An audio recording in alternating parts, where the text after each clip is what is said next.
Hi, my name's Dean. I'm the editor of the magazine SEGA Powered, and you're listening to the SEGA Lounge.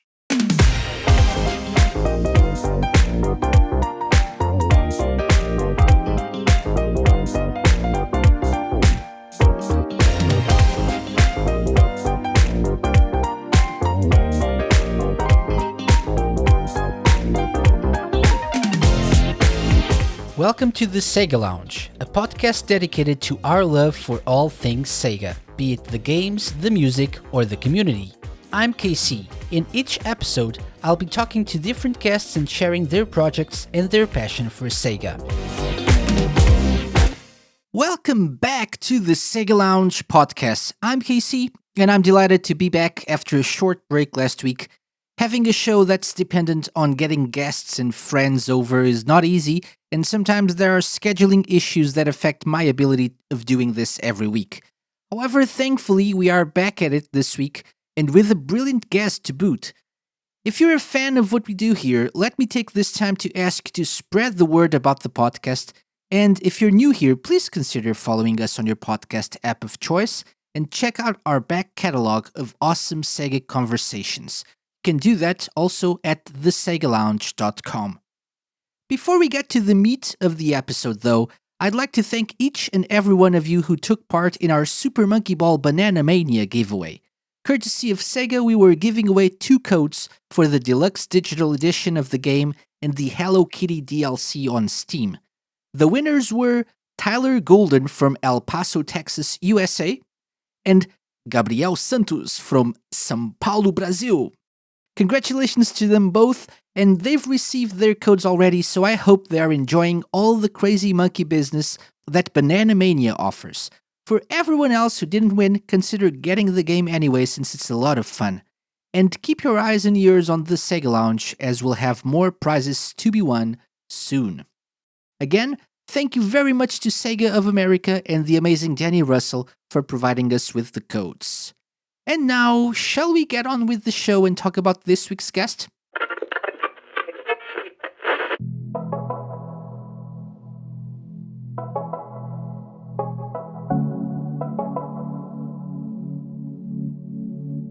This week's guest is Dean Mortlock.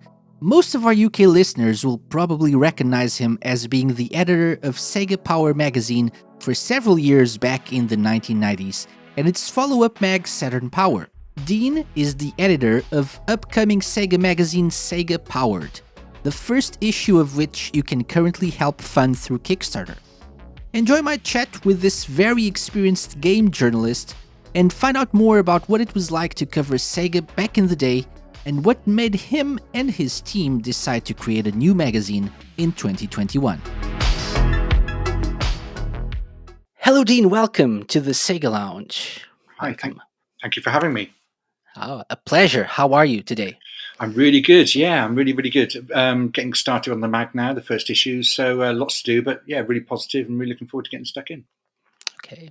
I appreciate you taking the time to talk to me, wasting some time, and so apologies to the readers of SEGA Powered. If there's something wrong with the first issue, it's because of this hour something that Dean took to talk to me. I apologize. I'm sure it won't make any difference at all. Okay, so Dean, obviously you're here to talk about SEGA Powered. We'll talk about that at length, I'm sure. But let's go back to the very beginning. I always like to get to know my guests a little bit more. Okay. And how did you get not only, and we'll talk about your previous experiences with magazines and video game journalism, but how did you get into video games? Like, what were your first experiences with games? And Well, I'm so old that my first real gaming passion was Space Invaders. I was about 10, 11. I was on holiday in Norfolk, and they had a clubhouse there on a campsite with a version of a cabinet of Space Invaders, and I'd never heard of or seen anything like it before. And I kind of spent most of my holiday locked into this club room playing Space Invaders, and it kind of sprung from then. Really, it was as kind of it evolved into my friend of mine had the Atari, and we played Space Invaders on there, and then I got one, and that was it. And then it was obviously the Spectrum a couple of years later, and that's kind of where it started. Really, it was always I always loved the fact that there was such a wide selection of games out there, and if you wanted to play a game that wasn't out there, you could just kind of make one yourself. So I did a bit of nothing fancy, but I used to do a bit of basic programming. I used to make my own games and things like that. So yeah, that was kind of where my love sort of started, and it's kind of never really dwindled, to be honest. Hmm. Excellent, excellent. So, do you think you would ever do something professionally with video games? Was that the goal at the time, or? No, absolutely not. No, I always wanted to be involved in writing or journalism. That was always a passion of mine since I was younger. But I never really thought that would ever be an opportunity that would arise. It was literally a case of going to a job centre in Wiltshire and seeing a job saying staff writer wanted for a video games magazine, and I just thought, well, that's clearly my dream job, and fortunately I got it. So yeah, it was. Excellent. When was that? Not in year in a year wise, time wise, but console or video game wise. What generation was that? That was kind of it was the Mega Drive had been released by then, so it's 92, Hmm. and it was early 92 though.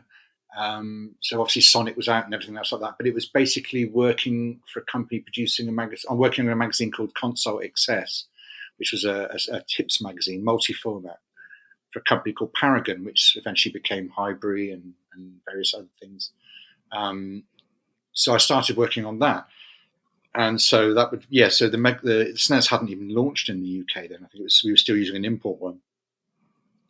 So I stayed there for about 4 months, and then I got the job offer at SEGA Power, at Future Publishing, and I jumped over to there in probably July '92, and I stayed there for 6 years. Hmm. Was, Okay. yeah.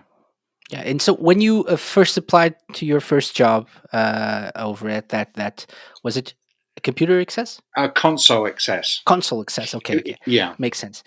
Yeah. So, what were your experiences with the current gen consoles at the time? So, did you own a Mega Drive? Did you? No. I was I played one. I had friends that had them, but I had an Amiga, so I was very much into the Amiga. And it just so happened that the game I had to say made me do a test review for the job application, and it happened that the game I was reviewing was James Pond 2, which I'd had on the Amiga. So it just so happened I'd already played it, which is quite handy. But yeah, I kind of knew even then, even though I had the Amiga, I knew that the consoles were clearly going to be the future. You could just that whole plug and play thing. It was really simple. The games were astonishingly good. I thought, well, that's obviously the future. So I was kind of working up to it, but I thought, well, if I get a job on a magazine doing video games on consoles, then that's even better. Exactly. Very good. So, did you were you able to use all your knowledge during that brief period while at the other company, the first company? Were you able to use your knowledge of games that you owned apart from James Pond 2? Um, well, just experience really, because it was Console Access was a tips magazine. So Hmm. basically, it was the first UK tips magazine, I believe. And what they used to do, these kind of screenshot maps, so they do whole levels on a magazine spread, and you could kind of guide your way through it. And it was really well done. It was really cool. So it was nothing quite like it. So we spent a lot of time taking screenshots and then moving, and then taking another one, and then taking another one, and then piecing them all together in these computers that kept crashing and stuff. But it was really good fun. It was a really nice company to work for. But it was kind of obviously I've been playing games then for 12, 13 years, a lot. So I kind of, I knew a good game from a bad game, and I kind of had experience. So I guess Hmm. that certainly helped Okay. with the job. When you said taking screenshots, what you Yes. actually meant was taking pictures, actual pictures, right? With like a camera, No, or were there other methods of doing that? no, I can't remember what the software is called. I mean, it was really early days um, of that sort of having a computer that was powerful enough to do that. But you could literally connect the console up to the computer, and then the screen would play on a window, and you could literally do a screen grab through the computer. Um, and then when I moved to Future, we had a similar system. The Game Gear, we still had to do the old We didn't have a system sorted for that at that point, so we'd have to kind of literally get in a kind of black curtain underneath and take the screenshot with the camera on the Game Gear, which was connected up to a TV. So yeah, but it was. But no, luckily we were kind of a bit more advanced in those days. Yeah, but peak of technological advance at the time. Oh yeah. Yeah, and people usually complain about everything, right? So people complain back then about what we had, and people complain today. So yeah, exactly, without knowing what there was before or what there wasn't at the time. Yeah, that's it. So you mentioned Sega Power, which is probably what you're better known around the Sega community for. So you actually started. You were editor of Sega Power for some time, but before that, you started as a writer. Is that true? Yeah, just a staff writer. Yeah. Just start at the bottom, doing the tips guys and answering the mail and all that thing. And slowly over time, I kind of worked my way up. And different editors came and went, and eventually I was kind of an experience level where I said, well, I'll do it, and that was probably 3 years maybe, but I just enjoyed it. I like the format, I like the software, and it just felt, I was quite happy to stay on it, and so I stayed on it right until the very end, until it closed. Okay, yeah. So I'm from Portugal, so I'm not from the UK. We have probably half of our listeners hailing from the US. So for those, I actually know what it is. I had some contact with UK magazines in in the past. But for people not in the know, not familiar with Sega Power, how would you describe that magazine and what it meant for people in the UK, for gamers in the UK back in the day, in the 90s? Well, it started off as a title called S, the Sega Mag, and it was the first actual standalone Sega title. And obviously, this was the Master System days then. So it kind of had the heritage. I mean, there was other obviously, as the machines grew more popular, there's a flood of new titles. Some of them were great, some of them weren't obviously so good. But we kind of bumbled along. It was very friendly. It was a lot of fun. We didn't take everything too seriously, obviously, because obviously our target audience at that age were about 8, 9, 10, 11, 12. They were kind of young. So we were only, some of us were 19, 20, 21 as well. So you adjust the editorial accordingly. So it was a lot of fun to do. And we used to have some real laughs with the different reviews and features. So it was just a kind of fun game, but we had a fun magazine, but we had that kind of, because we were the first, I guess we had that heritage, and I wouldn't say we were the best-selling Sega mag throughout its life, but we were in the top 2 or 3, always probably top 2, I would say, as machines. So yeah, it was good. It was good fun. It was a nice mag. It was the magazine to buy if you're a Sega fan, basically. That's what you're saying. That's what I'm saying. Yes, exactly. No one knew was the best. No one knew it. All the others were rubbish. Exactly. What was your relationship with Sega? So you guys at Sega Power, what kind of relationship did you have with Sega?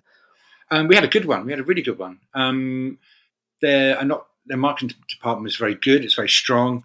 They had good people running it. So we would go up every month. I would imagine would go up, because there was obviously in those days there was a lot of software, and there was a lot of Sega stuff coming through. So we'd go up and they'll show us the stuff, and we got to know the marketing department really well, and they were very good to work with. And to be fair, I think they always have been, and they still are. They're very approachable. Things get done very easily. I hear time and time again that they're still a great company to work with, because they're just very open, and they're very open to ideas. And I think they've always had that attitude. So yeah, we always had a really good relationship with them. We weren't based in London. We were based in Somerset, in Bath, which obviously meant it was slightly harder to spend a lot of time there. But we would go up at least every month. Mm-hmm. Excellent. Did they have any say in the content that you produced, and was there any vetting process? No. Or were you totally independent? Totally independent. I mean, that's something that sometimes people worry about with magazines, where they always completely independent. Um, I worked for a company. It was a large company, Future Publishing. We had a lot of magazines. I never heard of anybody ever kind of being asked to change review scores or told what to put in, what not to put in. I mean, it's different with an official title because obviously they have a lot more editorial control in the sense of what goes in, not the scores or anything, but the content. But Mhm. I mean, we'd go and see Sega and they'd say, okay, well, this is our release schedule. This month we've got this, this, and this. You can do a preview on that if you want, and this and that. You can do reviews of these, and we go, yeah.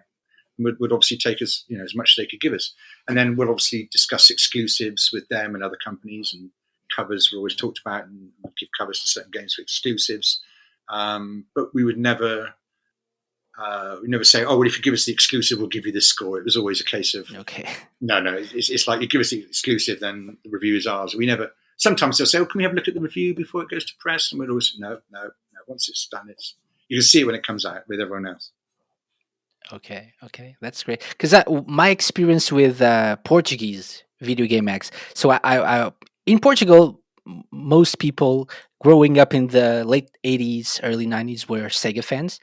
Because Nintendo was really Mm. almost not existent here to a point. But we had Sega was big here. There was Sega Portugal, and we had the official Sega magazine, which was Mega Force, which was truly an official magazine, Sega Mag. So I always wondered how much influence Sega had on its content, on the scores, and what was even the timing of things being revealed, being talked about. If there was some marketing decision behind it as well. So yeah, but No, it's interesting. it Yeah. was always good. I mean, we used to get a lot of because obviously the foreign press used to get stuff before Sega Europe in some cases.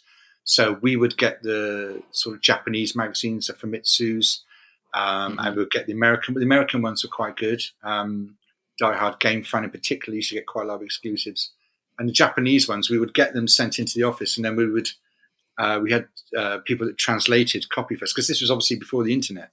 So we would think, oh, that looks good. What is it? And then they'll translate it, and then we'd kind of put it in the mag. And Sega were like, where'd you get these screenshots from? It's like we haven't even got them ourselves yet. And it was kind of it was always a little bit of that going on, but it's like you source it, we can do it. So it was pretty good. Hmm. Excellent, excellent. Okay, so you mentioned being at Sega Power until the end, till Yes, it closed. It then turned into Saturn Power, right? yeah, yeah. So and you became the editor of that one as well Yeah. when the time came. It was Um, yeah.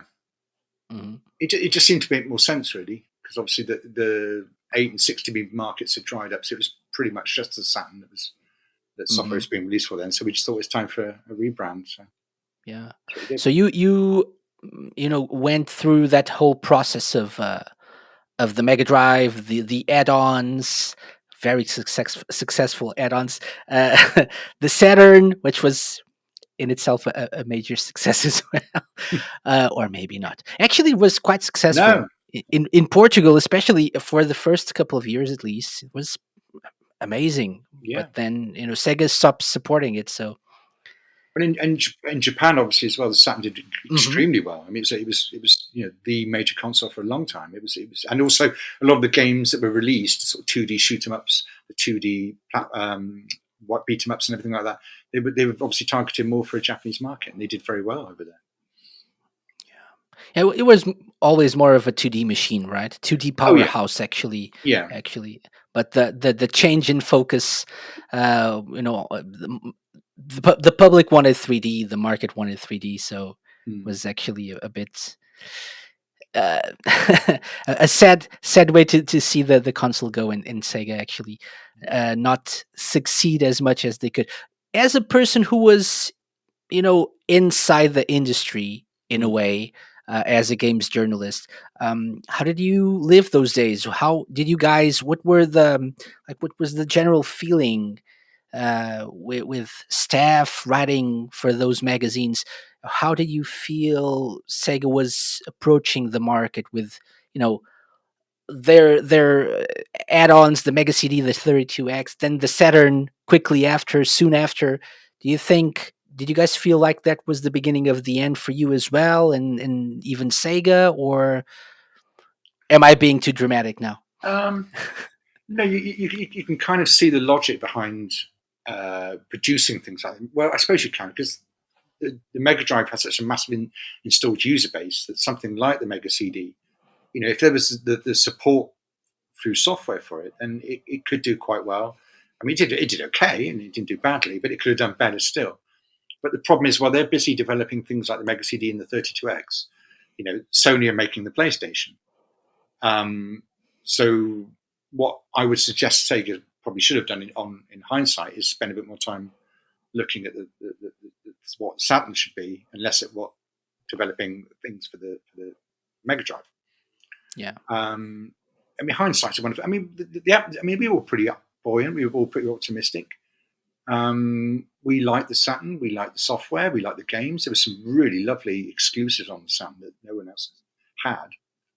And obviously, there was that great Christmas where you had Sega Rally, Virtua Fighter 2, and Virtua Cop, and they were three amazing games, and still are.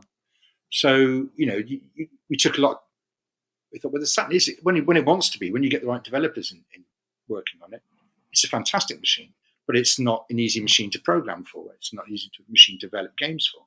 I think that's what certainly didn't do them any favors, and that's So no, I mean we kind of could tell that the PlayStation was overtaking it, and we knew that our time as a magazine, certainly with the Saturn content, was limited. But we didn't quite know exactly when that would be. We just carried on. Mm-hmm. Mm-hmm. Okay, yeah. Since you mentioned the difficulty of programming for the Saturn, I actually I have an interview coming up with David Warhol of Real Time Associates, the guys behind a Bug, and he told me that what they did. So the Saturn had two chips, and what they did with Bug was the first thing that the chip did was to turn off the second chip, so they could. So that could make it easier to concentrate all the processing power and everything on one chip. Right. So they really didn't really need the second one. It was a 2D game, although it looked like had a different perspective, a 3D perspective, but it was a 2D game. So it made it easier for them just to shut down the second chip and just do everything on the first one. Wow, that's so, incredible, actually. I think that explains a little bit the difficulties the that programmers and developers had with using that architecture as well, right? Mm-hmm. Yeah. Excellent. Okay, so a bit of a throwback. Do you remember what the last game you worked on for the Saturn was? You reviewed or wrote for was? I think the last thing I remember writing about, I think, was probably Panzer Dragoon Saga. I think we the last issue of Saturn Powered they did had a feature on that, and I remember being quite excited about that. And it was, and there's things like the Burning Rangers, the firefighting game. I think it is Burning Rangers, isn't it? Yeah, Burning Rangers. Now that was coming up. Unfortunately, that came up after we closed, so we didn't get to actually play it. But that looked quite good. So those were a couple of the final things I remember doing. You just mentioned two of the most appreciated, loved games on the Saturn as well. So it shows how many quality titles it had as well. Oh yeah, absolutely. Yeah, I mean it had some great games, and games that are still very, very playable now. They've stood the test of time really nicely. That's true. That's true. So, quick fire round. Oh God! Favorite game on the Mega Drive? Can you give me one? Or even if it's not the best, the one that you think is the best, the one that you is closest to your heart because of something that you worked on or something. See, I knew you were gonna ask me something like that. It's so hard when there are so many. I was always very fond of Landstalker, the RPG. I always really liked that. Sonic, obviously. You can't talk about the Mega Drive back catalogue without talking about things like Sonic. Castle of Illusion, I absolutely loved. Desert Strike, I really, because basically when I started on SEGA Power, they gave me a Mega Drive for the weekend and a whole pile of games just to get up to speed. So I remember playing Desert Strike and thinking, this is great fun. and things like that. I got so frustrated with Desert Strike as a kid. Yeah, it's not easy. No, I didn't own it. I had a friend who owned it, and Ah. I remember whenever I went to his house, I tried Desert Strike and failed miserably. So And all the kind of sort of Dave Perry and mhm. the sort of platforms, things like Aladdin, Aladdin, Earthworm Jim, Earthworm Jim, yeah. just really good fun to play and really nice, really, really good games. EA Hockey, I must mention EA Hockey because when I started on Sega Power, all the lunchtimes we used to sit around and play things like John Madden and EA Hockey, and they were just so playable, just such beautifully playable games. So we played a lot of that. Gosh, I think that's probably quite a few. I think. Yeah. I only asked for one, but you Well, gave there you me go. a whole catalog. That's amazing. That's great. You don't just So get one. same question for the Saturn. What would you say are your, like the defining titles for you on the Saturn? Um, Sega Rally. I loved Sega Rally. It was just such a lovely arcade conversion, and it was just such a great game to play. Fighters Megamix, I really liked, and yeah, I'm trying to think. Oh God, where I mean, just all the obvious ones, like Panzer Dragoon. I was never really. I did always try with RPGs, but I never seemed to have the patience for them. Unfortunately, I never seemed to kind of. I was trying for a bit, but I can't. I've never seemed to have the time to get really deep into them like some people do, and I kind of Hmm. gave up on them. And again, I'm going to come off this, and I'm going to think, why did I not mention that game? And it's but those are the kind of ones that immediately jump to mind. Hmm. Hmm.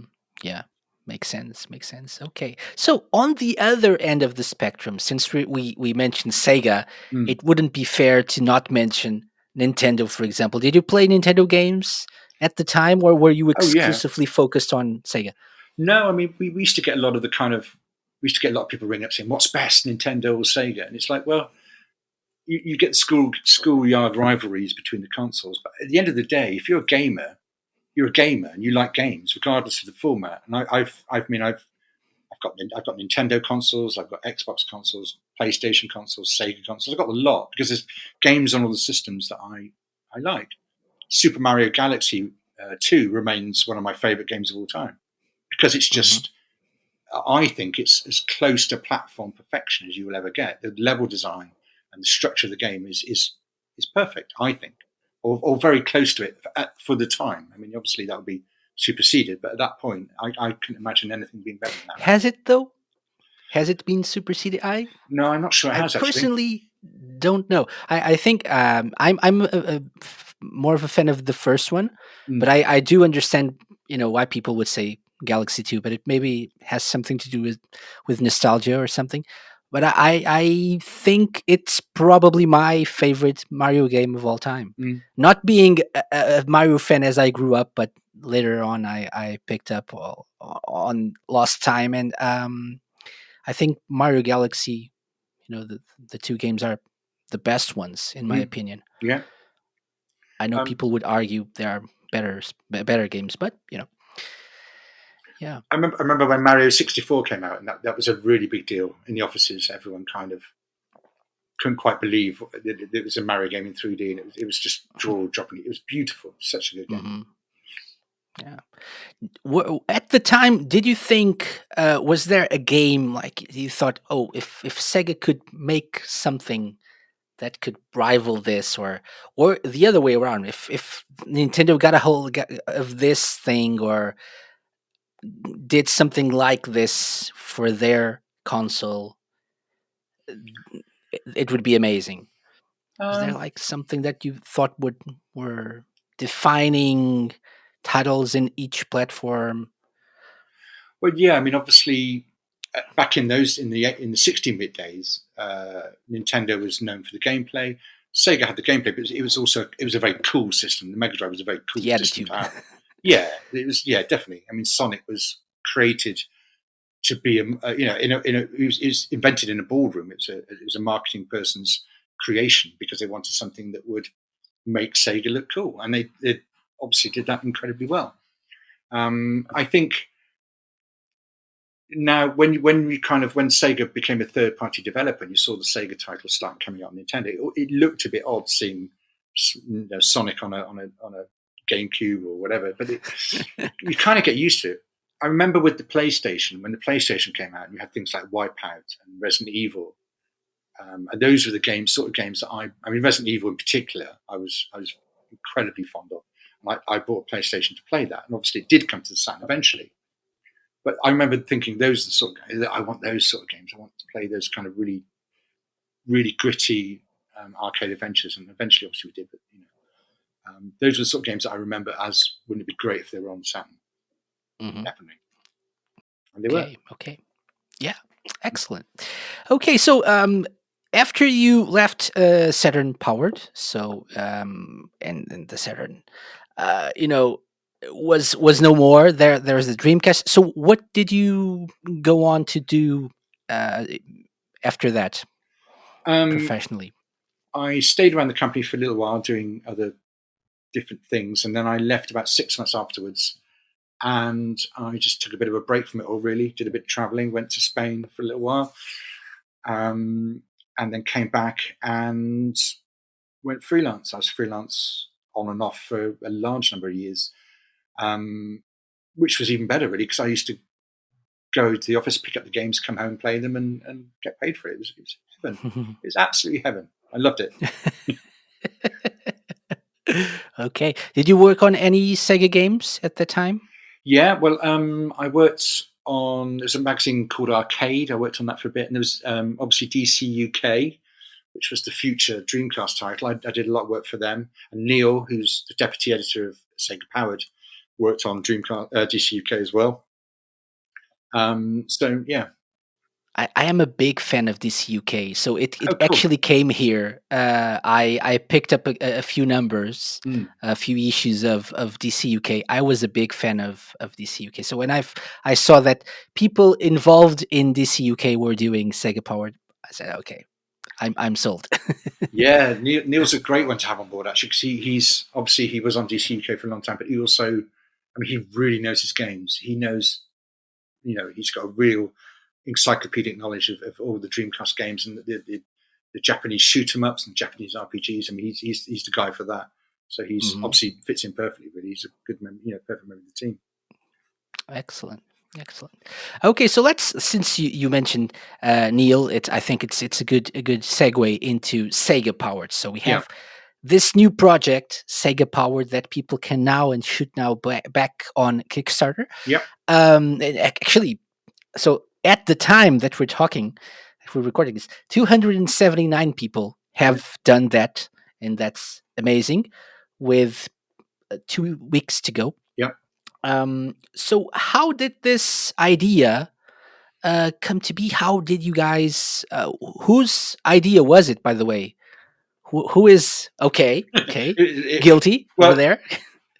Yeah, I've known them. I've known all the guys a little while, and I had a few conversations with Paul Monahan, who's one of the writers, who does the Maximum Power Up podcast. We'd had a few conversations about doing a magazine, but it never got beyond that sort of stage. And then he started working on a magazine in the UK called Amiga Addict, which is another independent title that's doing really well. Really great magazine, serves the community perfectly. And he was doing some feature writing for that. And I said, well, obviously, and there was other titles that were coming through. There's one called Switch Player and Ninty Fresh and other things like that. And obviously, Sega Mania was launched in the summer this year as well. And I kind of thought, wouldn't it be good to launch a new Sega magazine with an editor edited by somebody who used to edit a Sega magazine 20 odd years ago? Wouldn't that be? That'd be quite cool, and I'd really love to do that. That'd be really good fun.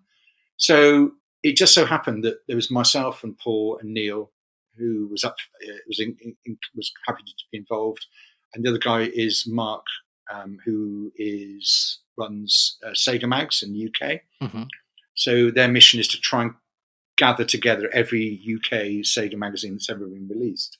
And to be fair, I think they're not a million miles away from that target. I think there's only 10 or 12 or something like that. They need to have the complete set, and he's incredible. He knows you say, oh, what game was that? What that sort of Sega Rally? Or what was that? Oh, that was an issue, blah blah blah. And so and so reviewed it, and he just comes up with he has encyclopedic knowledge. He's great. So the four of us complement each other really well. Myself and Neil have the kind of the history of magazine journalism, whereas Paul and Mark are ingrained in the community, in the retro community, far more than we are, and know a lot of people and know all the groups to be involved with. And so that obviously makes it easier when we want to promote the mag and we want to talk about it. They know the people to talk to and the groups to go to help with that. So I just sort of thought it's just a nice fit. The four of us like each other. We get on really well. They're all nice guys, I think. I don't know about me, but the rest of them are lovely. I just thought I could work with these people. We could make a nice mag. And we planned it all out. We said, well, what would we do? And sort of sat and looked at it and thought, yeah, this is good. And we sort of, how do you market it? How do you launch it? And we just wanted to do Kickstarter just to get an idea of the kind of the response from the community and see what people thought.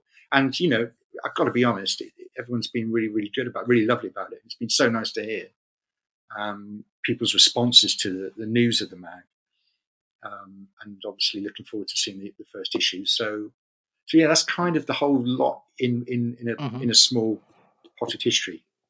Yeah. Excellent. What's the idea with this Kickstarter? So obviously to gauge the interest of the public, of the community, in a new Sega magazine.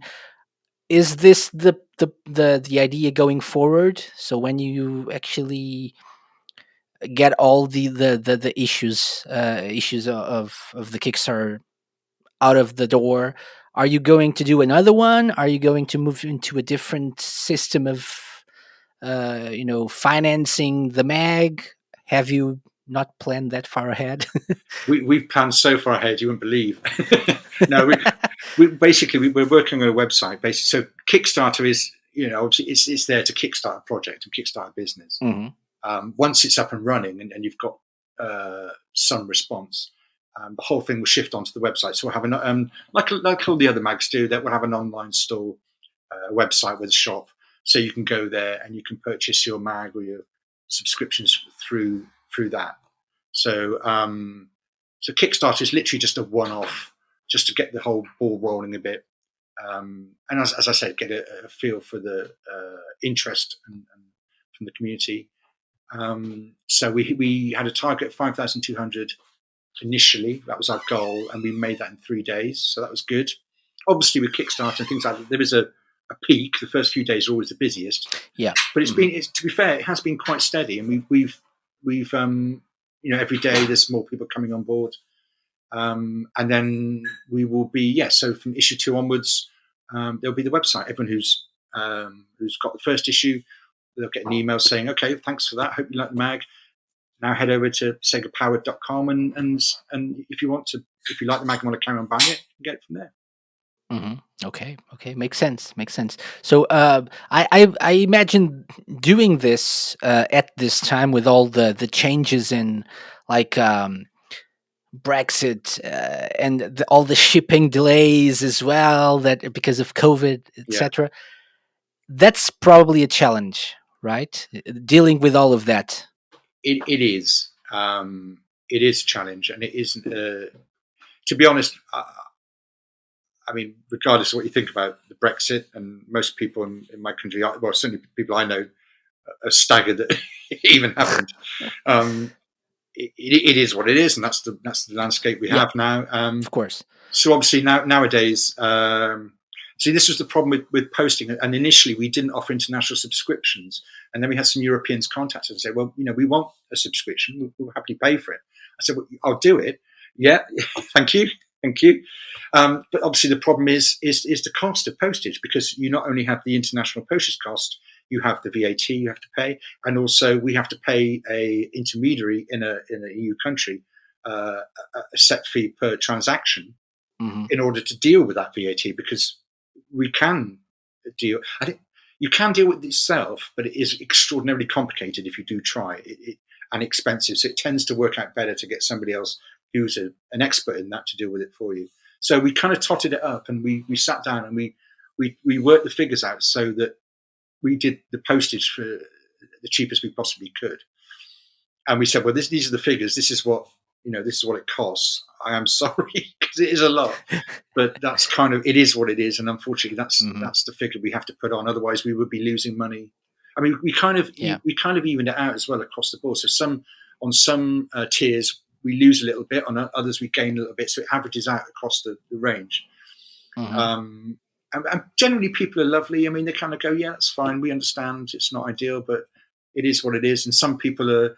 I've got a couple of people in Germany, for example, who said, I can't afford the subscriptions. What I'm doing is I'm keeping the issues for them in a bundle, and then I'm sending them over at the end in one big pile. Okay. So that's one way to do it. Yeah.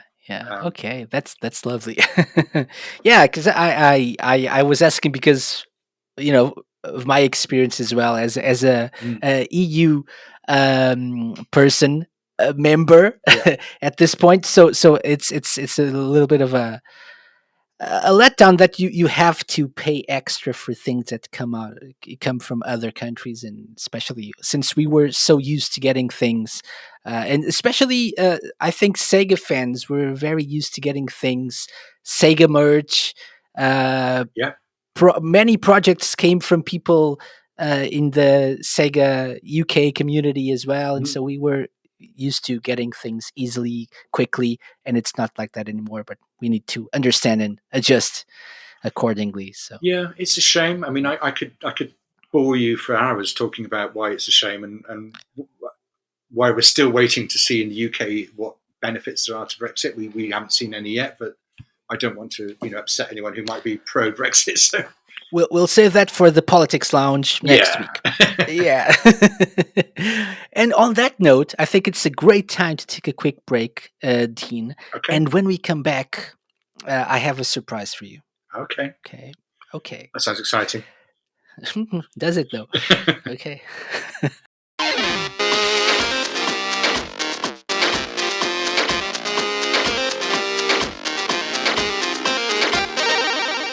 This week's episode of the SEGA Lounge is sponsored by the SEGA Lounge. I know, it's the best sponsor. Have you checked out our merch store yet? Just go to thesegalounge.com/store and you can find t-shirts, mugs, and stickers with our logo, and even with everyone's favorite animal with thumbs, the SEGA Lounge seal of approval. And until October 31st, you can get 10% off of any purchase you make at our online store by using the promo code TSL7. That's TSL and the number 7, and you can use that at checkout. So head over to thesegalounge.com/store and get some juicy SEGA Lounge merch today. Or tomorrow. Or, whenever you have some time. And money. Money is important too.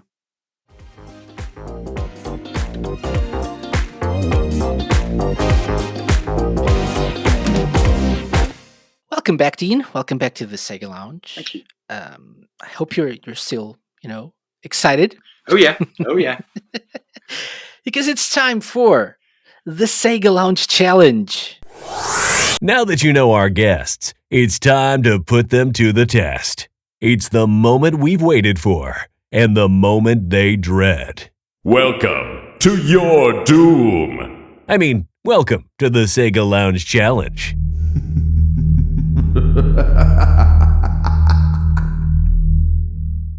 Oh dear. What is the SEGA Lounge Challenge? So it's something I do with my guests every week. Okay.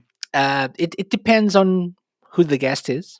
Mm-hmm. This week, I think it's appropriate that you have such an extensive knowledge of Sega, have such an extensive experience with Sega games, that we do what I usually do with my most knowledgeable guests, which is the Ultimate Sega Fan Challenge. Oh dear. Okay, so this week with a little twist though, because there is some mag trivia involved here as well, which there usually isn't for other guests. Okay. So this works like this. I have 10 questions. Some are questions, some are music clips from games that you need to guess. You can get up to 20 points. Okay. However, it's really hard, so we're going to try to get 10 points. Okay. Let's see if we can get 10 points. God.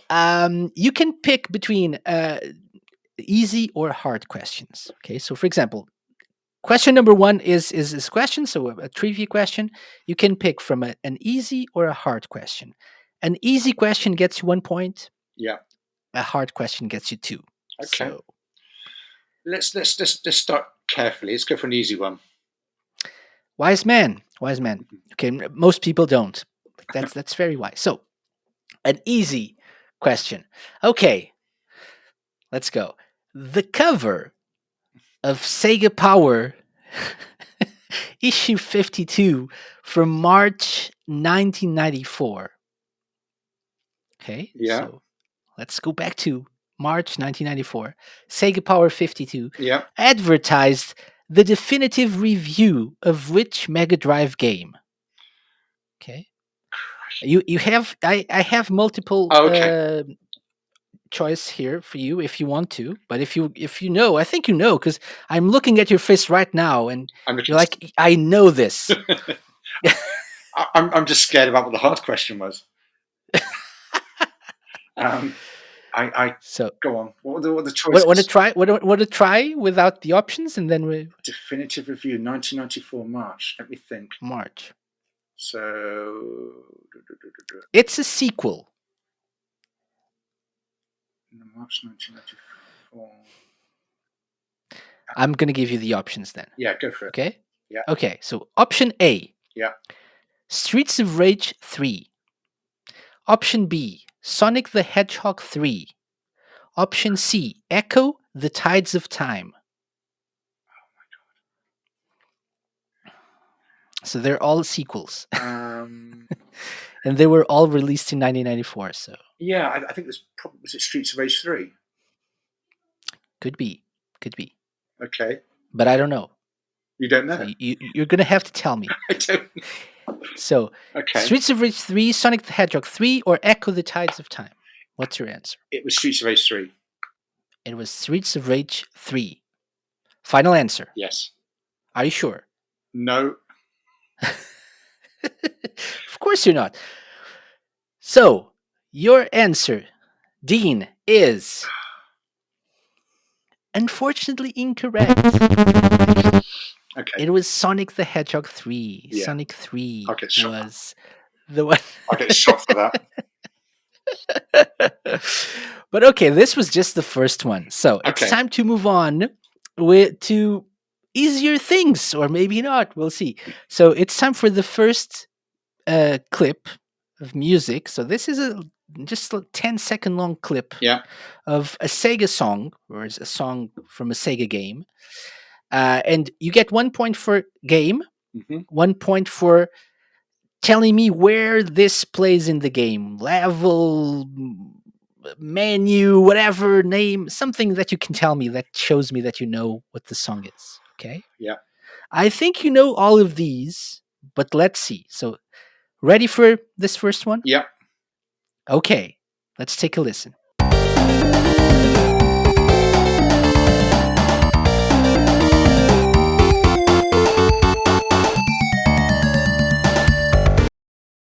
I've got a clue. I have not got a clue. I know you know this game. I'm sure I do. I'm sure I do. You know this game very well, actually.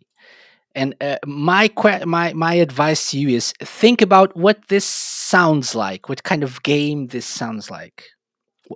First of all, maybe system. Oh, a Mega Drive. Okay, that's the start. So, what do you think this sounds like? I mean, it would just be a guess, really. I wasn't sure. My first thought was Sonic, but I'm not convinced it's Sonic. I couldn't say with any certainty without embarrassing myself. Okay. Go on. You said that you thought it was a Mega Drive game? Yes. And the Sonic game? Yeah. Well, right? that was the first thing I thought of when I first heard the start of it. Mm-hmm. Which one? If you had to pick. If I had to pick, I'd probably say Sonic 2. Mm-hmm. Which level? Or maybe we can go just for 1 point. Am I on the right track? You're not giving me. I can't tell you. It's one that it's a level I haven't played. I mean, I played Sonic 2 recently, but it's a level I haven't played recently. So I might just have to stick with 1 point, I think, on that one. Okay. If assuming it is Sonic 2. So Sonic 2. Okay. A level. Let's go with a level. Okay. Interesting. So I will give you the name of the track or the level first. Yeah. This is Oil Ocean Zone. Oil Ocean Zone. Okay. So it means it is a Sonic game. Yeah. Is it Sonic 2 though? That doesn't sound like Sonic 2. It is 1 point. Good job. Sonic 2 Oil Ocean Zone. Yes. Cool. That's after Hilltop. Okay. Before Metropolis. So it's closer to the end of the game. Which is something I haven't seen that end for a while, so you have to forgive me on that. Okay, good job though. Good job. Yeah. Okay. So let's go back to questions. Number 3. Okay. Hard or easy? Or easy or hard? I'm going to have to go with easy. Easy. Okay. So let's not go with the mag stuff. Okay. Let's go with generic. Okay. Easy question. Yeah. Outrun. Yes. Are you familiar with Outrun? Yeah. Yes. Well, I know it. You know it. Yeah. You know of it. Yeah. In Outrun, what brand of cars do you drive? Oh, it's Ferrari. Ferrari? Are you asking or telling me? I'm sorry that people cannot can only listen to the audio because the pain in your face there. I'm pretty sure it's the Testarossa in Outrun 1. In fact, I would probably say I'm not 80%, 85% certain it's the Ferrari test. Is it Ferrari? It is a Ferrari Testarossa. Not 80%. Okay. It is correct. Yes, it's a Ferrari. Yes, of course. 1 point. Good job. I'm on a roll now. I'm doing good. And it's part of the game, part of the challenge. When I make you second guess yourself. Yeah. That's just part of the thing. Okay. Number 4 is another song. Okay. Okay. So again, game and track. Okay.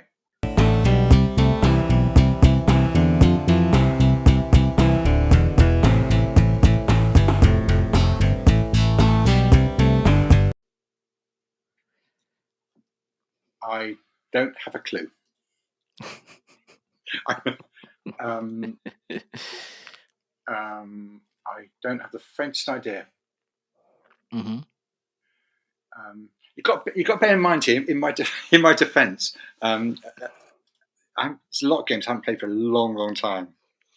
And in your defense, this is not easy because it's just 10 seconds of a longer track that you usually listen to the song looped over and over again. So it's not the same thing. Yeah. So let's do the same thing. System and type of game. What do you think? Yeah, it sounds later. Mm-hmm. It sounds a bit later. So we're talking Saturn or Dreamcast. Probably Saturn, I would have thought.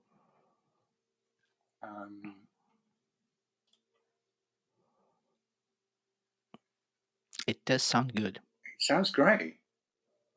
No, I can't. I'm afraid you're gonna have to. I'm gonna have to pass on that one. Sorry. It's okay. So, the answer may surprise you. Go on. It's actually a Mega Drive game. Okay.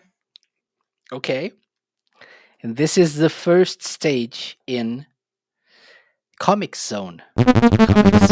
Yeah. So I have played Comic Zone, but not for probably about 25 years. So I think I can be forgiven for that one. That I think we're gonna start a new feature on SEGA Powered. Yeah. Games that I haven't played and were music that was played to me on the Sega Lounge that I have to play the games now for review or something. Yeah, I think. Okay, Yeah, that's a good idea. That's I a like that winner one. I right like that there. idea. Yeah. Yeah. Okay. So question 5. Yes. Easy or hard, Dean? Definitely easy. Definitely easy. Yes, please. Okay. We're gonna need some hard questions probably, so we can get some points. But let's go with Okay. easy. Okay. Okay. So let's go with this one. Mm. Mm. Are you familiar with Echo the Dolphin? I'm familiar with it. Again, I haven't played it Okay. for a while. Okay, so the question is, what name is given to the combination of a Mega Drive, a Mega CD, a 32X, and usually a Sonic & Knuckles cartridge with another Sonic game attached to it? That's not Echo the Dolphin. I know. That would be the Tower of Power. Would it though? Yeah, I think so. It's a tower and it's powerful. It's affectionately known as the Tower of Power. I cannot argue with you there. So yes, 1 point. Of course, it's a tower and it's powerful. Of course, Yeah. makes sense. Okay. Phew. Thank you. Well done. Hey. Well done. Okay. Give me a hard one. Another song now. Oh my god. Unfortunately. Okay, so pay close attention to this one. I know for a fact that you know this. Okay. Okay, let's take a listen.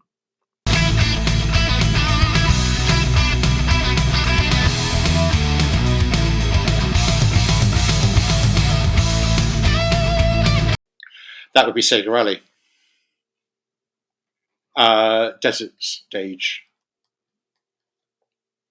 I think it's a Desert Stage, actually. Oh, okay. I was going to say such confidence, but then you said I think. Okay. Well,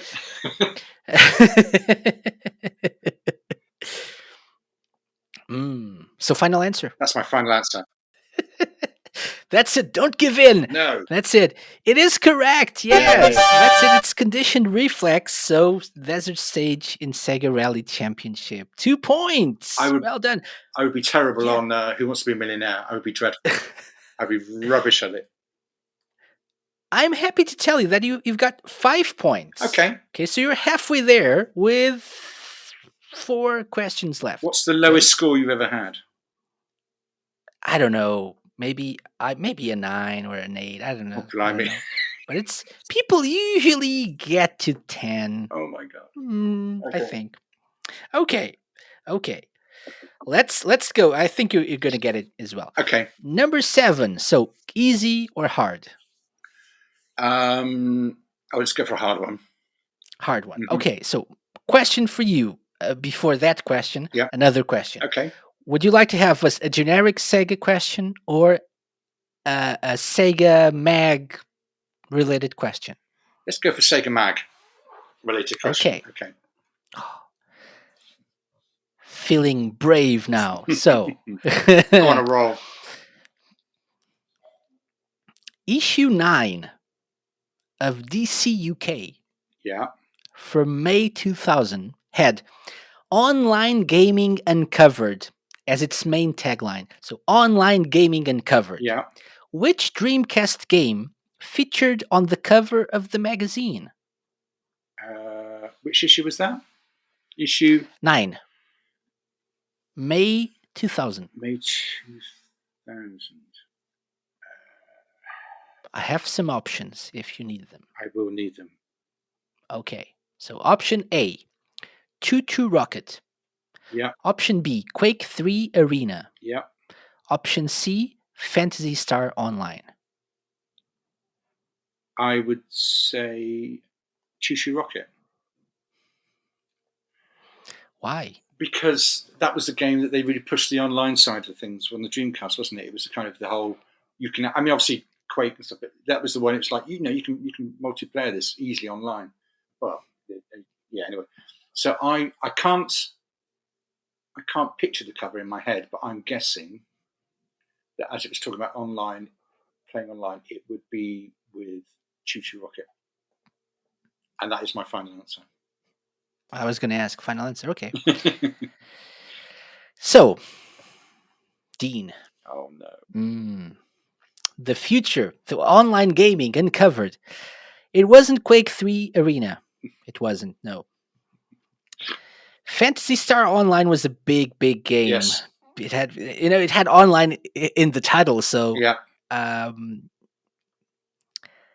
the answer is Choo Choo Rocket. Good job. Well done. 2 points. You're a cruel man.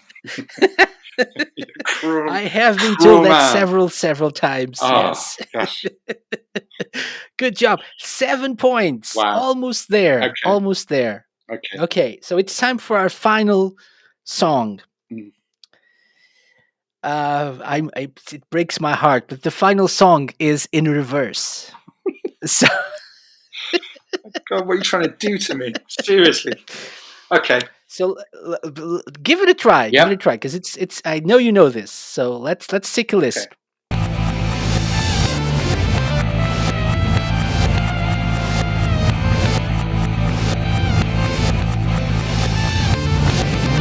Any kind of idea, any kind of, I don't know, clue what this is?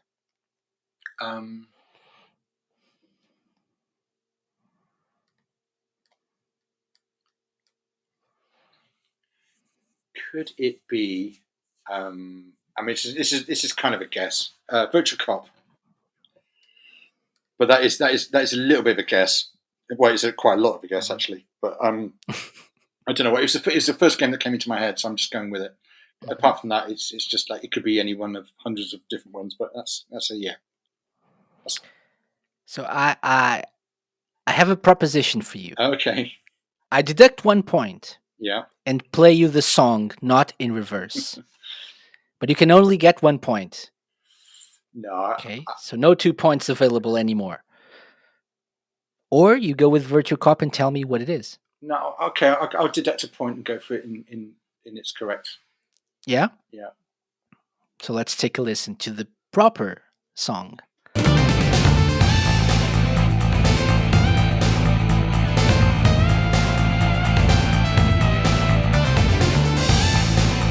Oh no, that's going to really annoy me. I know you know this. I can tell it in your face that you know this. I do recognise it, but I can't. It's not Virtual Cop. I know that. I don't think it's Virtual Cop. No, I don't. Yes, I do know it, and I will kick myself, but I can't. I don't think I can remember. I'm so sorry. No, go on. Give us a guess. Oh, Virtual Cop. Anything. Virtual Cop. Virtual Cop? Yeah. Okay. It's not. But... So, Dean. Virtua is correct. It's not Virtua. Virtua is correct, but it is not Virtua Cop. It's Virtua Fighter 2. Yeah. Virtua Fighter 2. There we go. Yeah. And this is Black Cat Moon, which is the theme of Sarah. Okay. Yeah. Okay. On the Saturn. So, unfortunately, no points. Okay. So, the music aspect of this was hard. I know. Good. So, yeah. Good question. Good news is there is no more music. So, we're done with music. We have 2 questions left. Okay. Yeah. Question number 9 and question number 10. Question number 9 is the last one when you can pick an easy question. Okay. Because 10 is always hard. Yeah. So easy or hard? You need 3 points. So 1 easy and 1 hard could mean 10 points. We'll go with easy. Yeah? Yeah. Okay. So, which game was the cover of Saturn Power number 1? Pandemonium. That's one of my favorite, and it's Mark as well in the team. It's one of his favorite covers. Yes, definitely Pandemonium. What's my final answer? Issue 1. Issue 1 of right? Saturn Power. Saturn Power is Pandemonium. Pandemonium. Yeah. Okay. It is correct. Good job. 1 point. Excellent. Well done. There we go. Well done. I remember, just as a quick aside, I remember when Pandemonium came out, I remember thinking it would be something that would, be revolutionary and be talked about in years to come. And the thing is, whenever I see Pandemonium these days, I go, oh yeah, that was a thing. It was, It got forgotten, I think, yeah. as time went by, right? It was a good little game as well. It was there was absolutely nothing wrong with it at all. And it was quite a good conversion as well for the Saturn. It was pretty good. It is weird. I mean, there's a whole load of games that you think, why did they just disappear? Yeah, because I saw it advertised everywhere, like TV shows and stuff regarding, talking about video games. There would be Pandemonium. Saturn meant Pandemonium at the time as well. Yeah. So, it's a shame. Yeah, it is definitely. Okay. And all of that leads us to our final question. Go on. Yeah. Which is a hard question. Okay. So 2 points for honor, for glory. Oh, Lord. Go on then. I have so many. I'm going to pick one from the list. Make it an easy, hard one. An easy, hard one. Yeah. Maybe. Could be. Go on. I always like this one, but I'm not going to do this because, Okay. Okay. What is the name? Let's go with this one. What is the name of the Japanese composer born in 1967? No, I'm kidding. I'm not going to do this. You're like, no. Oh my God! Thank God. I'm kidding. No, I'm not going to do this. I'm going to go with this instead. Okay. So concentrate, focus. Yeah. Okay, Dean. Yeah. I'm all ears. Okay. Yeah.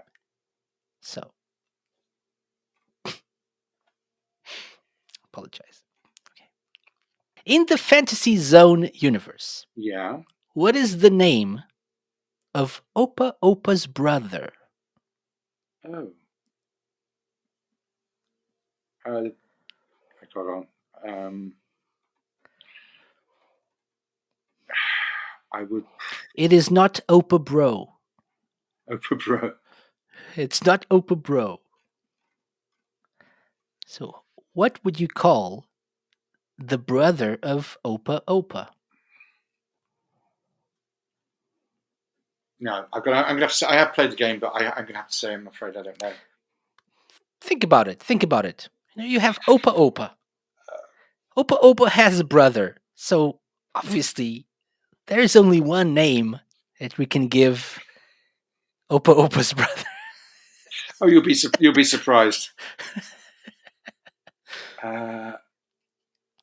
Let's give it a try.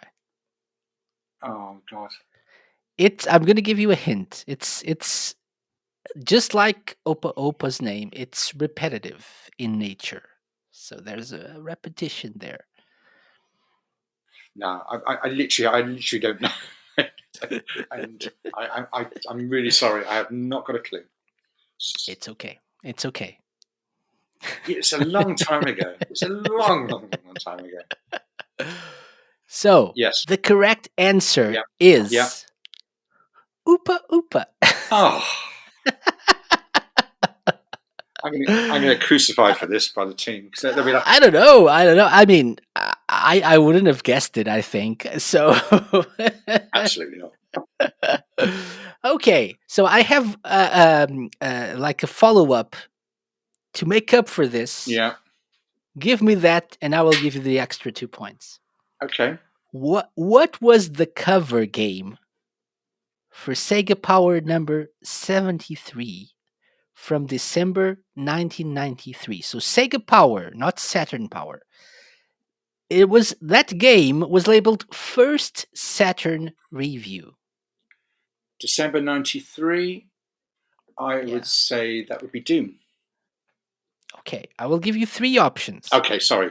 Yeah. But it's okay. It's A, Virtua Racing, B, Sega Rally Championship, or C, Landstalker 2. Oh, in that case, is it Doom? No, that must be. It's not Doom. I didn't say. It's definitely not Doom. I didn't say Doom. No one heard you. No, what? No. In that case, it would probably be Virtua Racing. First Saturn review. Yeah. Virtua Racing. Yeah, we did have the exclusive on that because it wasn't done through Sega. It was done through, I think it was Time Warner, oddly. But it was, it's a good game, actually. It's rather good, as I recall. But yeah, I'll say Virtua Racing. Dean. Yes. Dean Mortlock. Yes. Editor of SEGA Powered magazine. Yes. You said Virtua Racing. Oh, my God. And it is Virtua Racing. Thank you. That's very kind of you to do that. To save my humiliation. Thank you. And that means you get the official SEGA Lounge seal of approval that I will send to you. Thank you. Over email to keep as a proof of survival on this terrifying. It's pretty terrifying, Yeah, terrifying and excruciating SEGA Lounge challenge. Oh, Welcome to the show. thank you. You're clear. You're in the clear. You're done. I can relax. Good. Yes, you can relax. You can just have a sip of water or beer or whatever. Yep. Yeah, it's fine. It's fine. Phew. Thank you. Okay. I'm tired and I'm not playing. So God. So Dean, thank you for being a good sport. No, it's good. Before we go, let's talk a little bit more about SEGA Powered. So obviously with your all the experience you have under your belt with working on magazines back in the 90s, working on publications, more recently, what sort of tone are you guys aiming at for SEGA Powered? Because back in the day, even I was talking about DC UK, remember it fondly. There was that like tongue-in-cheek approach, humor. Is that what you're going for this time? Is it a more mature magazine? A little bit more, yeah. I mean, hopefully we excuse me. Hopefully we'll keep it fun. SEGA Power was known at various stages for being quite hopefully a funny mag. I mean, we didn't take it all too seriously. But what obviously you have to bear in mind is that, as you understand, the audience has grown up with the format. So the people that were buying SEGA mags 25 years ago are now in their 40s. So you have to adjust the tone accordingly. And also the audience that we're aiming at are a lot more hardcore. They're hardcore gamers, they're not casual gamers like they used to be.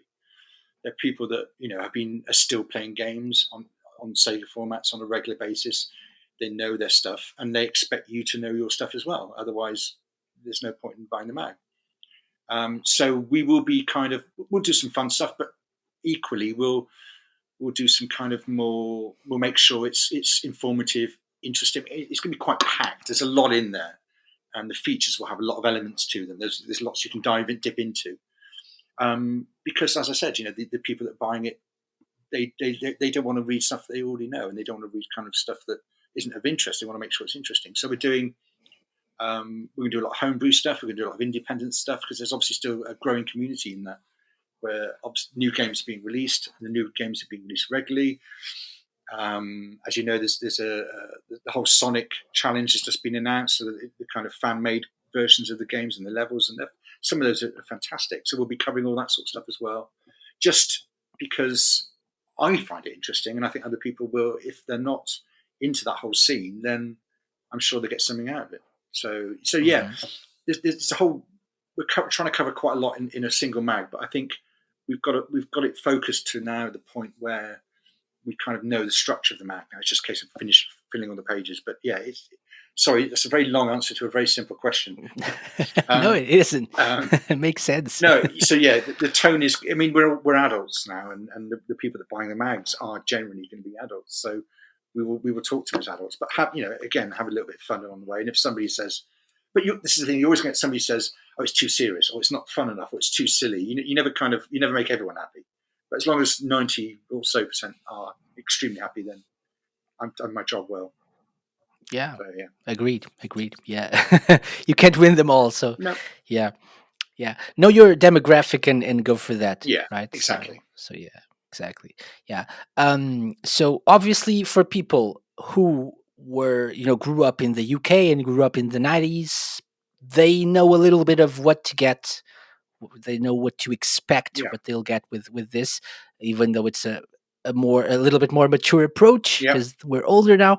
For people outside the UK, like myself, like many of our listeners, um, give us your best elevator pitch for Sega Powered. What would you? How could you? Sum up what the Sega Powered experience will be like for a reader? Well, the elevator pitch I actually did was, which won't be much use in this context, was imagine Sega Power never closed. It just carried on and developed over the years. This is kind of what we're working for.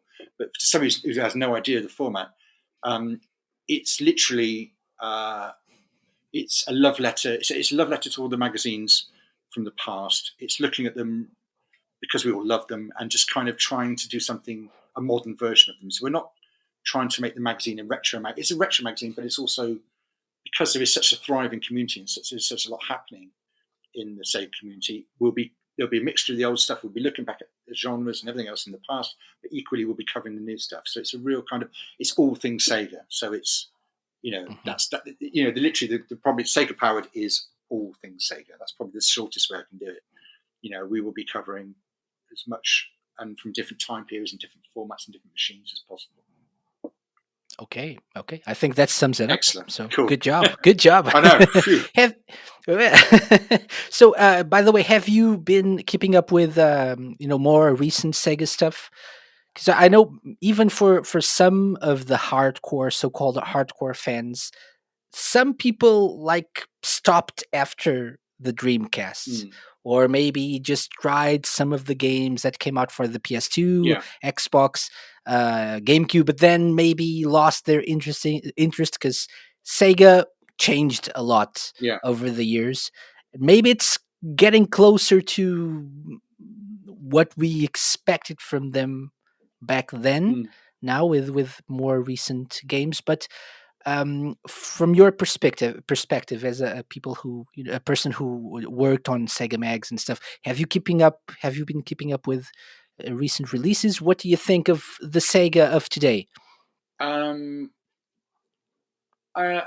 be honest, I've kind of I've been keeping an eye on Sega stuff, obviously, but I haven't kind of followed the independent side of things, which is where the exciting stuff's happened as much as I probably could have or should have done. I knew about, for example, Intrepid Izzy, which was obviously a new independent release. I knew about it. I knew it was out. I knew it was coming. I saw the Kickstarter, and I didn't fund that. I didn't have to fund the Kickstarter, but equally, I knew it was there. And we've got a copy now in the office, and I've had a chance to play it, and it's really great fun. I really like it. But that was kind of the extent of it, really. I would get the consoles out every now and again. I would have a bash at something old, but not really kind of up to date with the new stuff, if I'm being completely honest. The rest of the team have, other members of the team have, but I've been kind of, because I've been very busy with doing other work things for a number of years, and that's kind of kept me away from having as much time to devote to games as I would have liked. Obviously now it's a bit different, but yeah, so I'm playing catch up a little bit, but I'm lucky enough, like I said, to have 3 members of the team who have been kind of ingrained in the whole community for a number of years now. So. Could be an asset, though. Yeah. Your fresh approach to these more recent games could be an asset in covering them and talking about them. Maybe. Absolutely, yeah. Different perspective, right? Yeah. What kind of games, if any, have you been playing? In recent times, is there anything that just still you really need to play that, like maybe some sort of AAA title or something? On any format or just Sega format? Yeah, on any format. Yeah. I'm a big fan of story games, so I love The Last of Us 2. Last of Us 1 and Last of Us 2. Big fan of those. I just finished Detroit. I went back and played that. Resogun, the kind of shoot 'em up on PS4, which is obviously one of the earlier titles. I love a good shoot 'em up, and that's I think it's a really good one. Gosh. I was playing Glay Lancer last night. I was playing that on the PS4. I got the copy of that. I Okay. bought a copy of that, so I thought I'd just see what it looked like, and it doesn't look any different. It just looks like Great Answer, just on a much bigger TV. But yeah, just kind of I love getting deep into a story and getting involved with that. If I'm not getting involved with something like that, then I'll be playing. Funnily enough, I'm playing through Super Mario Galaxy 1 at the moment. Again, I got my Wii out, and I found it in the cellar, and I thought, I wonder if it still works, and it does. And there's Mario Galaxy, so I've been playing that as well. On the Mega Drive, I'm going through Streets of Rage 1 again, and Streets of Rage 4. Sorry, I played through that. I like that. Okay. And Sega Rally, we did that for the dummy issue on the Kickstarter, so that was really nice to go back and play that again. Because what was really weird about playing, I mean, I played a number of games over the years, but I haven't played Sega Rally. For some reason, I haven't played Sega Rally for a good few years now. And just after a couple of laps, I remembered exactly where all the sweet spots on the corners and where you have to line up on the jumps to get to the right bit for the corner at the end, and it all comes flooding back to you. And yeah, that was really good fun to do, actually. But that's kind of pretty much it, I think. And it holds up, right? Absolutely. Pretty well. Yeah. It's just as playable as it ever was. I mean, the graphics obviously don't compare to things like Forza 4 or Forza 5, but equally that doesn't really matter. It just plays beautifully. It's still a beautiful game to play. Yeah, definitely. Cool. Okay, some good picks there. Yeah, excellent. So you mentioned something. Sorry. You mentioned something important, which is the dummy issue. So like issue 0 that people can sample, they can take a look at on the Kickstarter page. So people listening to this can go to the show notes and get a link for the Kickstarter and check that out. Yeah. And so that actually gives us a feel of what SEGA Powered will become issue 1, right? Yeah, in a sense. Yeah, I mean, already looking at that, I mean, there's things I would change even about that even in the couple of weeks since we did that. But the idea was to kind of just put together a little digital sampler, just so that people could say, okay, this is the kind of thing we're looking at. So we've got a feature, we've got a couple of features, we've got another feature on the structure of the magazine and what it's going to be like. We've got one of our re-reviews on Sega Rally, and so we'll be doing normal reviews of new games. But we're also doing what we call re-reviews, which is taking a look at a game that some of us haven't played for a number of years and going, okay, well, how does it compare now? Is it still fun to play? Because we've all got these games on our shelves, but the thing is, how often do we actually take them down and actually play them? And which games should we do? And which games? Because some games that were great 20 years ago or 25 years ago, they just haven't aged very well.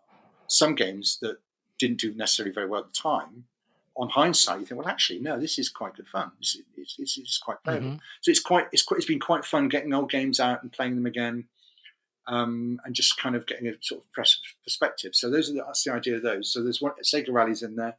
I did that myself, obviously, because I couldn't let anyone else do that.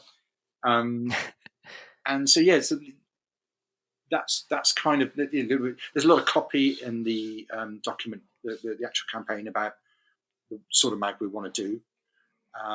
And we've also got the tiers, so we've got some interesting little perks for people that want to kind of want to go up a little bit. We've got some original things we managed to find to offer as a package. So hopefully people will find something they like there. Yeah, excellent. Yeah, some postcards, some key rings, some badges, right? So there are a lot of interesting, perks for people planning to support this. So as I said before, at this moment in time, and close to so we're recording this on a Wednesday. People will be listening to this on a Thursday, Friday. So 2 weeks to go. Yep. Less than 2 weeks. 279 backers, and well over the goal, the funding goal. So it's amazing. Congratulations, by the way. Thank you. I think that's actually gone up too since we've been talking, because I think it was 277 when I started talking to you. So that's okay. So I actually let me refresh. Actually, no, it is 279. So. Yay. So amazing, very good job here. The dummy issue looks awesome, looks clean and very appealing. So hopefully people will enjoy that as well, and I can't wait to get mine as well. Brilliant. So thank you. I hope you enjoy it. Yeah, hopefully you can get you and maybe some of the other guys on the show at some other time to discuss what Sega Power, maybe on the first anniversary of the magazine or something. Absolutely. We'll have to arrange that. We'll have to have a quiz for the whole team. Wow, I can just keep quiet and let them answer them all. That'd be good. I like the idea of that one a lot more. Yeah, I like that. Well, You're like, let's do that. I'm the boss. You answer. Yeah. Just let me. I'll just nod my head. And yeah. That's what I would have said. Yeah.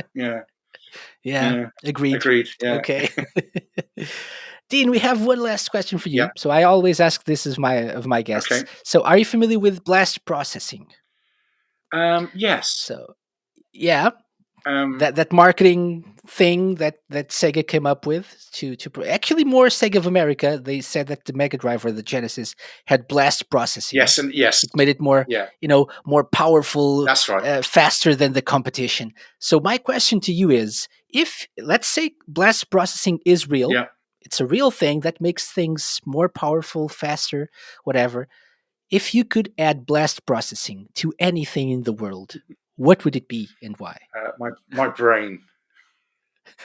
My brain. So I could have the power to turn back time and answer your questions correctly. And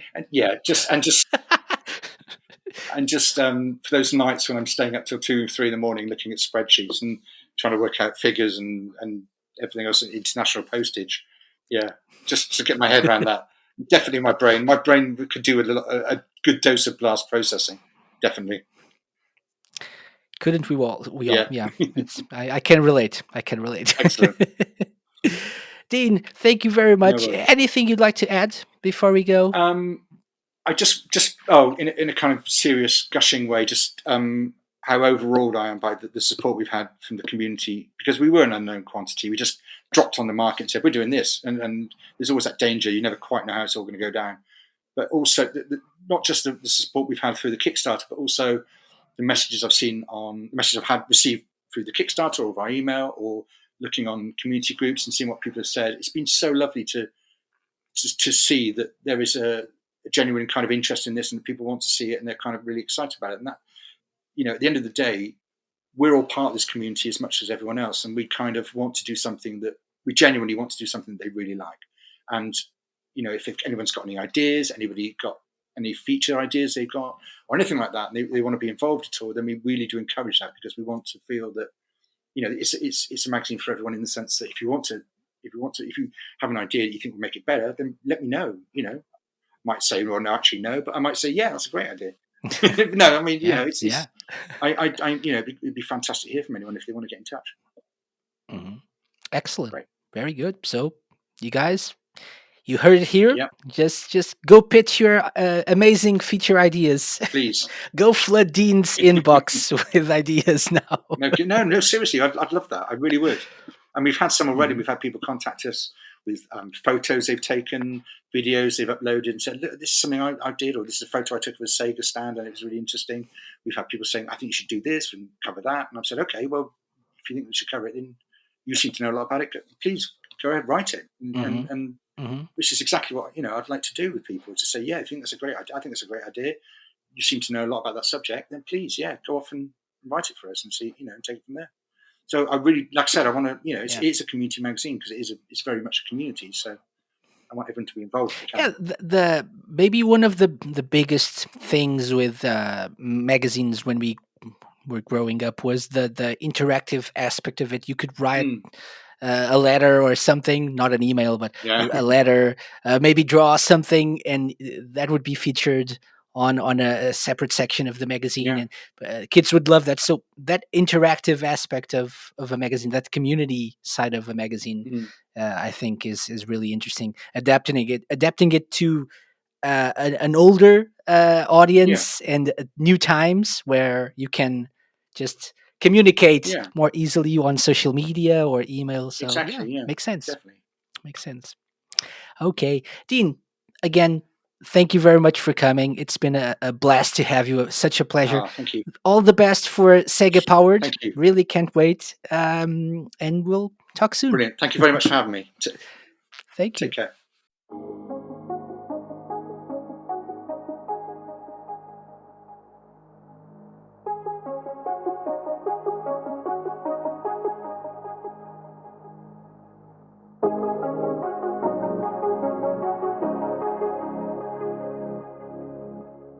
That's it for my chat with Dean Mortlock.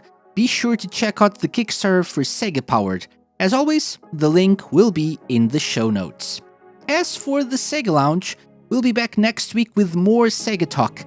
Here's a brief taste of what's to come in the weeks ahead. We'll have an episode dedicated to Sonic Colors Ultimate, a special show to celebrate the 30th anniversary of Toe Jam and Earl, and David Warhol from Real Time Associates, creators of Bug on the Saturn, will be joining us very soon as well. This and much more is still to come in this season of the SEGA Lounge, so be sure to stick around for more. Thank you very much for listening, enjoy yourself this week, stay safe, and I'll be back next time. Bye-bye! The SEGA Lounge, hosted by me, KC, and part of Radio Sega's network of live shows and podcasts. Theme song and incidental music by OSC. Find them at opussciencecollective.bandcamp.com. Got any suggestions? Drop me an email to podcast@thesegalounge.com. Follow us on Twitter @thesegalounge and like us at facebook.com/thesegalounge. You can find previous episodes of the show by going to thesegalounge.com and wherever fine podcasts are downloaded.